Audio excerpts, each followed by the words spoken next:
ঈদ মোবারক। আমন্ত্রণ দুপুরের বাংলাদেশে। শুরুতেই জানিয়ে দেব শিরোনামগুলো।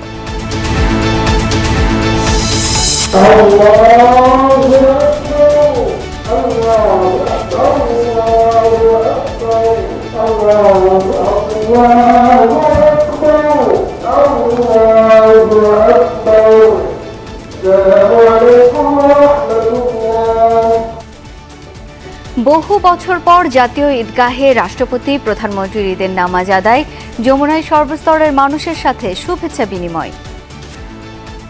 পুরো বিশ্বের মুসলমান আমরা এক হয়ে আমরা শান্তিময় একটা পৃথিবী গড়তে পারি। ঈদ মোবারক। খুব সুন্দর পরিবেশে আমরা নামাজ আদায় করতে পারলাম, শুকরিয়া আল্লাহর কাছে।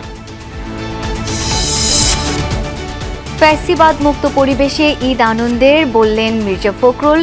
হিংসা বিদ্বেষ ভুলে দেশ গড়ার প্রত্যয় বিরোধী দলীয় নেতা ডাক্তার শফিকুরের।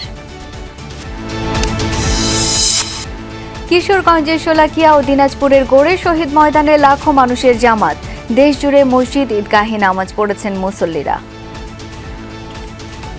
আল্লাহ তাআলা যেন আমাদেরকে সুখী সমৃদ্ধ একটা দেশ দেয়। যুদ্ধ চাই না, আমরা শান্তি চাই।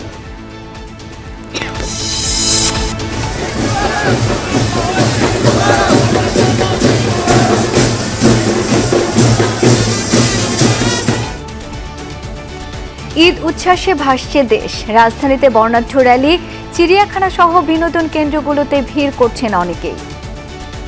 আজকে সবার মন খুশি। আমরা সর্বপ্রথমে দেখলাম আমরা বান্দর, সবার মনের মতন বাদর দেখছি, আর হলো বক আছে না, বক দেখছি। তারপর ঈদের দিনেও ইরানের বিভিন্ন শহরে মার্কিন ইসরায়েল হামলা, ভারত পাকিস্তান সহ এশিয়ার দেশগুলোতেও ঈদ উদযাপন।